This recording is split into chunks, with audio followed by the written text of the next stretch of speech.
SPEE3D offers a range of materials that we provide with our printers for you to be able to make the parts that you need, whether you're in the field or in the factory. We've developed specialty materials that are made to be expeditionary, so they don't require printing with inert gases and they don't require heat treating with inert gases. This particular part that I have in front of me is a 6061 bilge pump from an LCM8 boat.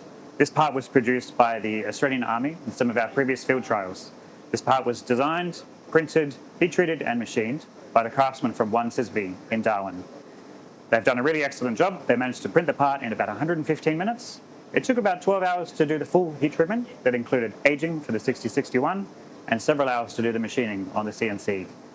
This means that they're able to replace leaking or damaged pumps on their vessels when they're particularly far from where supply chain might otherwise be able to provide spares. So this part replaces a component that was frequently failing on the bulk fuel support module, one of the refueling trucks that are used in the field.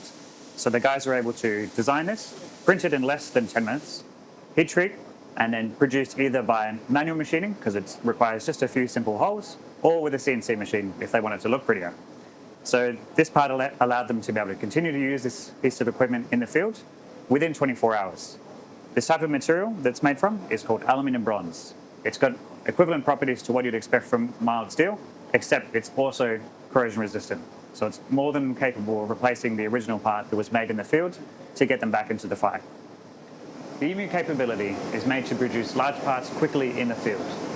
The XSPEE printer is able to produce parts that are up to 900 millimeters in diameter and 700 millimeters tall with a weight limit of about 40 kilograms.